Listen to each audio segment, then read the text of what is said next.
कैसे हैं आप सब। आई होप आप सब बहुत ही अच्छे होंगे। ठीक है, तो आज हम स्टार्ट करने वाले हैं अपना new topic of application of derivatives, that is increasing and decreasing function. The exercise 6.2 is totally based on this concept of increasing and decreasing function, and it is very important because the next exercise of maxima and minima, it is also based on this concept of increasing and decreasing. ठीक है, तो बेटा इससे आपका 3 marks का question कई बार आपके CBSE board exams में पूछा जा चुका है और अब भी पूछा जा सकता है. तो इन प्री बोर्ड्स और इन मिड टर्म एग्जाम और इन साइकिल टेस्ट आपको एक क्वेश्चन तो इंक्रीजिंग डिक्रीजिंग का देखने के लिए मिल ही जाएगा. ठीक है, तो अब स्टार्ट करते हैं अपना कॉन्सेप्ट, ज़्यादा देर वेस्ट नहीं करेंगे. तो the first we can I can show you how what is the main concept and how we can define the increasing and decreasing functions. Okay, so let's start. So in increasing and decreasing function, for example, we have a function like this or a function like this. Okay, so we have two functions here. So if we can take a interval a to b, to look at here, in a to b interval, if we can increase the value of x from a to b, the value of y is also increasing. That means if we have a function y is equals to fx and x is an independent variable here, that means the value of y is dependent on x. If we can increase the values of x from a to b, the values of y is also increasing. That means it is an increasing function. Okay, and look at here, if we can take a to b here, the function is also increasing, but somehow in this interval the function is becomes constant. Okay, that means if the function's value do not decreases, that means it is a it is a increasing function. ठीक है, तो देखिए यहाँ पे क्या है कि आपका फंक्शन पहले तो इंक्रीज कर रहा है, फिर आपका कांस्टेंट हो गया, फिर इंक्रीज हो रहा है, मीन्स आपका फंक्शन डिक्रीजिंग नहीं हो रहा, तो ये भी आपका एक इंक्रीजिंग फंक्शन ही कंसीडर किया जाएगा. ठीक है, but it is not strictly increasing, it is an strictly increasing because the every value of x1 which is shorter than x2, fx1 is always shorter than fx2. तो यहाँ पे देखेंगे कि let fx be a function defined on a to b. okay, a से b पे आपका defined है such that for x1 comma x2 belongs to a to b, fx1 is shorter than fx2 for all x1 x2 belongs to a to b. This means fx is a strictly increasing function. Means आपकी सभी values के लिए क्या हो रहा है, strictly increase जा रहा है. ठीक है, but in that case F x be a function in a to b. okay, that means if x1 x2 belongs to a to b and x1 is shorter than x2, okay, here also x1 is shorter than x2, means x1 somehow x1 is there and x2 is here, the value of fx1 is this and fx2 is this. That means fx1 is shorter than fx2 for all values. ठीक है, तो and x1 and x2 are the arbitrary values of a and b, points between a and b. So look at here, similarly if x1 is shorter than x2 and fx1 is shorter than equals to fx2, then we can say fx is an increasing function. It is an only increasing function, not strictly increasing, because in this sub interval of a and b the function becomes constant. That means somehow the fx1 is equals to fx2 means यहाँ पर आपकी value क्या हो जाएगी, fx1 और fx2 same values हो जाएंगी, ठीक है। तो इस टाइप के फंक्शन को हम बोलते हैं सिंपल इंक्रीजिंग, एंड इस टाइप के फंक्शन को हम बोलते हैं strictly increasing, ठीक है। these are the two definitions of an increasing function. So similarly we have to learn about the decreasing function, okay.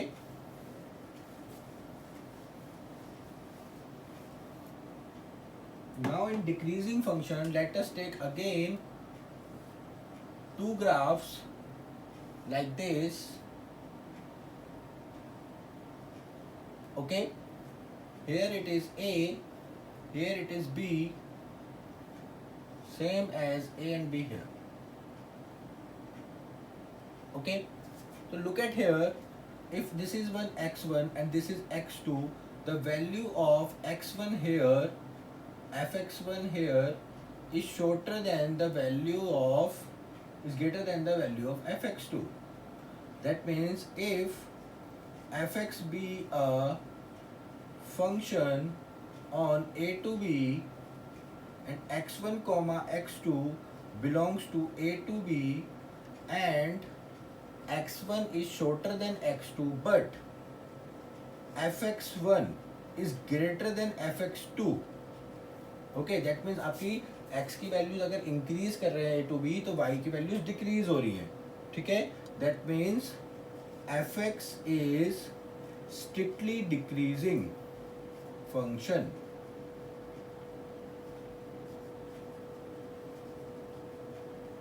okay. And similarly in this graph the function become constant in this sub interval. That means if fx be a function on a to b and x1 comma x2 belongs to a to b and x1 is shorter than x2 but the values of fx1 is greater than equals to fx2 for all x1 comma x2 belongs to a to b, this implies fx is decreasing function, not strictly decreasing, okay. So these two are the basic definitions of increasing and decreasing functions, okay. So now we have to come to the how we can check or find out a function is strictly increasing और strictly decreasing और increasing और decreasing, ठीक है। तो उसके लिए हम क्या करते हैं, देखेंगे किस तरीके से फाइंड आउट करेंगे। तो इसके लिए आपकी एक बहुत सिंपल सी थ्योरम है बेटा, तो आप इस थ्योरम का यूज कर सकते हैं डायरेक्ट, ठीक है। इसको आपको एक्सप्लेन भी करूंगा किस तरीके से कि if fx be a continuous function on an closed interval AB and differentiable on open interval AB such that x1 belongs to A to B and if f dash x1 is greater than 0, this implies fx is increasing in A to B, or if f dash x1 is shorter than 0, this means fx is decreasing function in A to B. Or if the third one, if f dash x1 is equals to 0, that means fx is constant function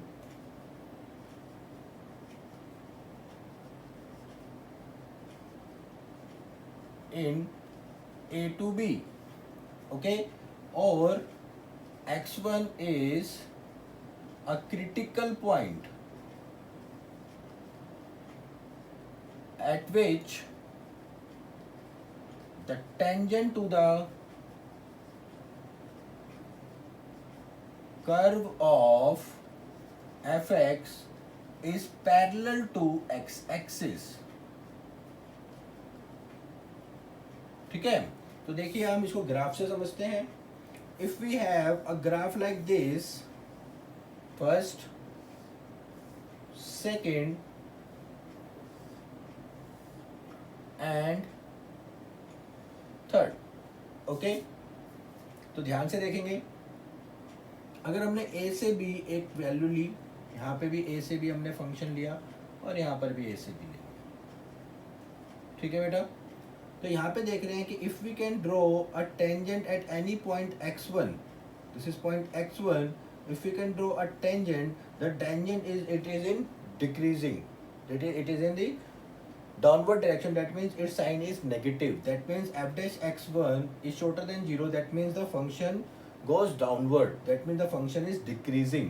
Similarly, if we can take x1 here, the direction of its tangent, the slope of this tangent is positive and it is goes upward, that means the function goes upward, that means the function is increasing in a to b, that is this one. Because f dash x, or the derivative of a function, the first derivative of a function gives us the slope of the tangent at a given point. Okay, so similarly, if x1 is here, that means the tangent drawn at x1 is parallel to x-axis, that means the function is constant here, there is no increasing or decreasing. ठीक है, तो ये आपका basics था. इसी के base पे हम अपने क्वेश्चंस को सॉल्व करेंगे. ठीक है, और क्वेश्चंस को सॉल्व करने के मैं आपको बेसिकली 3 स्टेप्स या 4 स्टेप्स बताऊंगा, जिससे आप किसी भी क्वेश्चन को इजीली कर सकते हैं. ठीक है,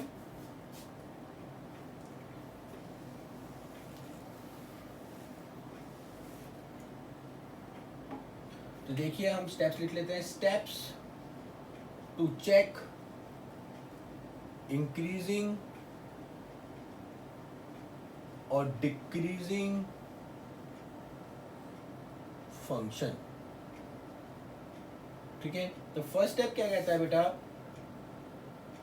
कि पहले हम लिख लेते हैं if f x be a function. Okay, defined in interval a to b. तो फर्स्ट स्टेप क्या करेंगे आप, find f dash x. Okay, second point, put f dash x is equals to 0 और find the critical points.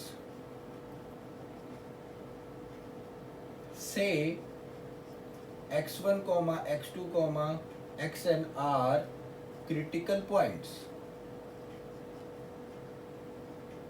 in the interval a to b. Because आपको इसमें check करना था, आपको इसी के क्रिटिकल पॉइंट्स फाइंड आउट करने हैं जो इसमें आ रहे हैं. Third, check F dash x1 और xi, okay, is greater than 0 और शॉर्टर देन 0. ठीक है, and xi is belongs to a to xj. ठीक है, तो देखिए यहाँ पे xj जो है वो क्या है बेटा, ये वाले नंबर्स है. xj are critical points and xi is any point between the sub intervals of a to b. ठीक है, तो देखिए करेंगे क्या, कि जैसे कि हमारा कोई भी एक फंक्शन है, हमने ले लिया बेटा इस तरीके से. ठीक है, हमारा फंक्शन चल रहा है, this is a and this is b. तो at this point the tangent is parallel to x-axis, this point is parallel to x-axis, this point is parallel to x-axis. Say this point is x1, this point is x2 and this point is x3. So these all three are the critical points. So you can subdivide the interval a to b in sub intervals from a to x1, x1 to x2 and x3 to b. तो यहाँ पे आपके कितने points आ गए बेटा, that is a to x1 open, x1 to x2, x2 to x3 and x3 to b. ठीक है, तो आपको इनके बीच का कोई पॉइंट लेना है, तो ये x1 x2 x3 क्या है बेटा, आपके xj हैं, ठीक है। और कोई भी आप एक पॉइंट ले सकते हैं, xi इसके बीच में से, xi इसके बीच में से, और उन पे आपको चेक करना है कि फंक्शन आपका कैसा बिहेवियर शो कर रहा है। अगर ग्रेटर देन शो कर रहा है तो फंक्शन कैसा हो जाएगा, इंक्रीजिंग इन दैट इंटरवल। अगर शॉर्टर देन शो कर रहा है तो डिक्रीजिंग। ओके, तो हम इस पे क्वेश्चन करके देखते हैं, उससे आपको और अच्छे से क्लियर हो जाएगा।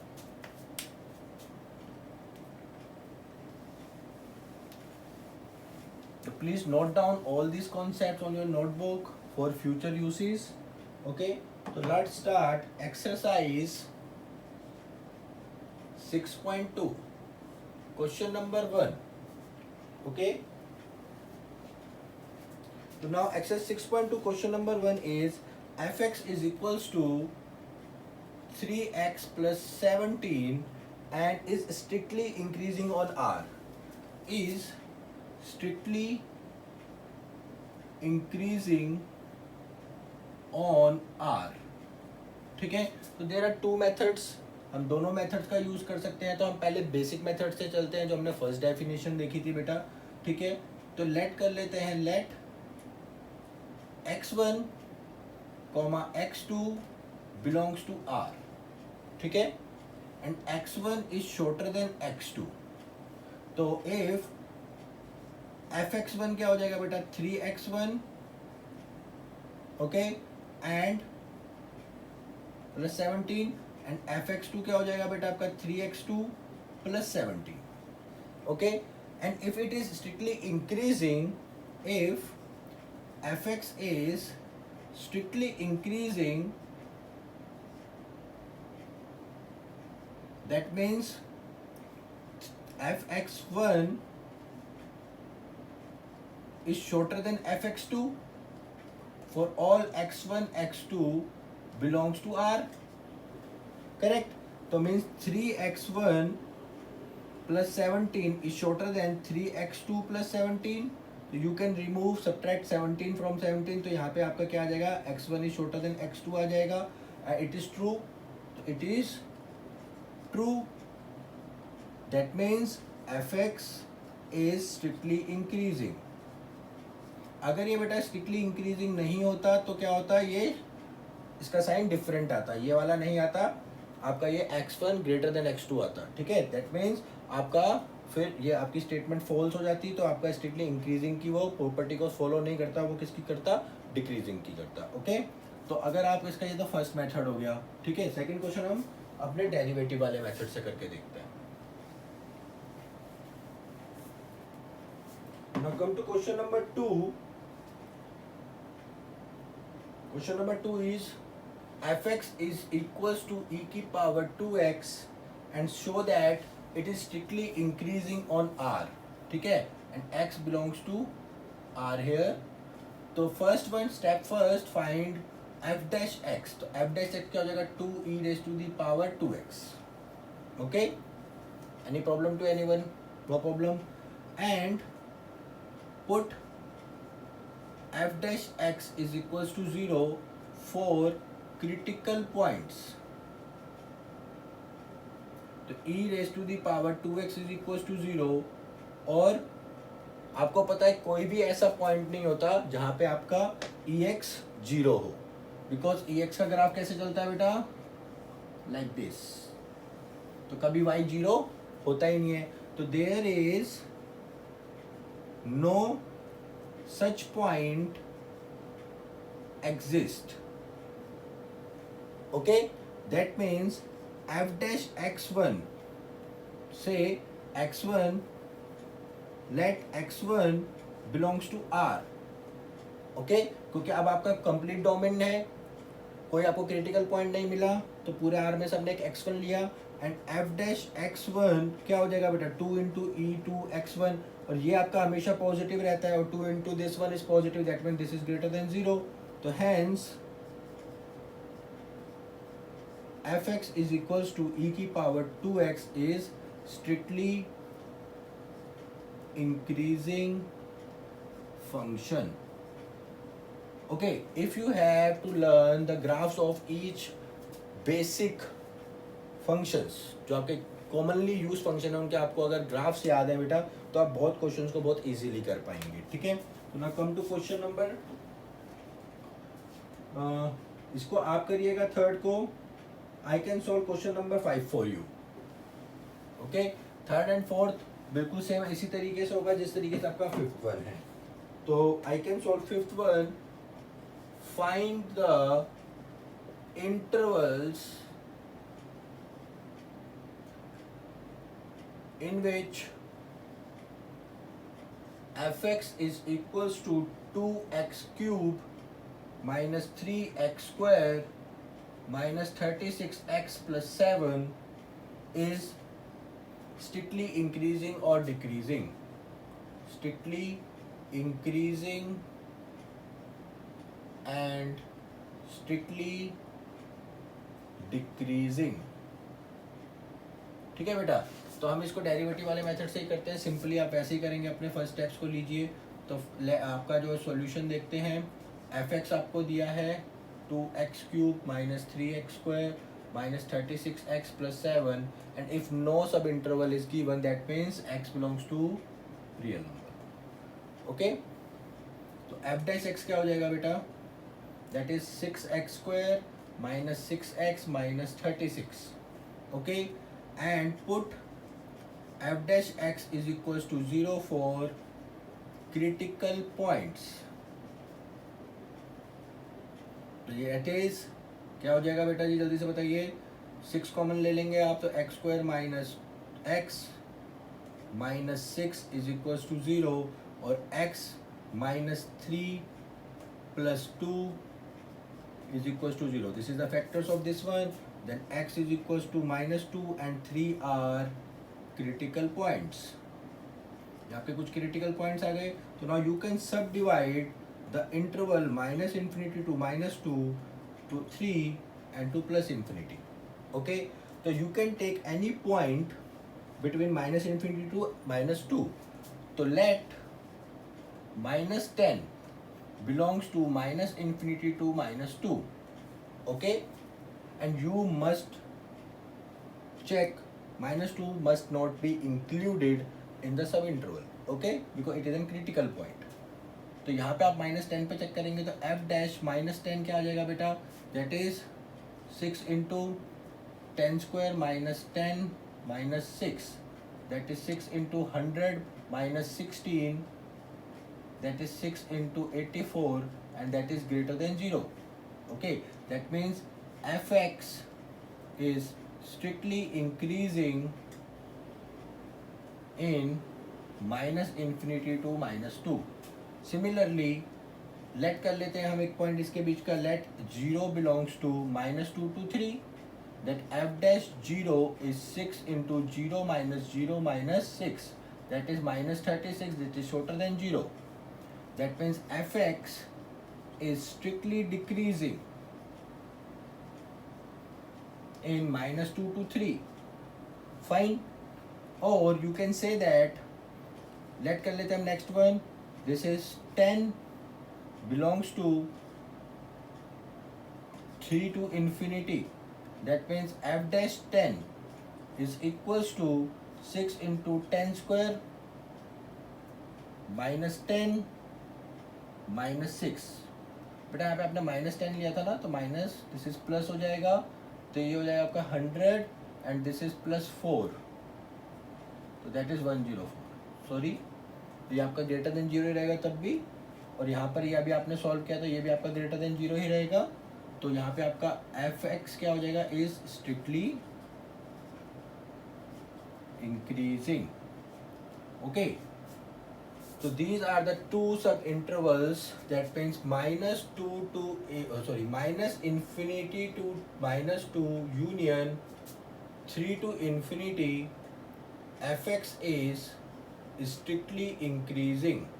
So you can write your answer in this form, and minus 2 to 3 fx is strictly decreasing function, okay. तो I hope all you can understand how we can find out this question. तो in this video को ज़्यादा बड़ा नहीं करते हैं, ठीक है। तो I can explain all the concepts how we can check by using simple definition of increasing and decreasing function, that we are using by using the simple definition we are solve question number 1, and this question is totally based on the second part. ठीक है, तो हमने दोनों तरीके से questions को solve किया है यहाँ पर. तो नेक्स्ट क्वेश्चन नेक्स्ट वीडियोस में सॉल्व करेंगे. तो नेक्स्ट वीडियो के लिए तैयार रहिएगा. ठीक है, तो मिलते हैं नेक्स्ट वीडियो में. If you feel any problem in the concepts, please write a comment on the comment box, then I will explain again in the next video. Thank you.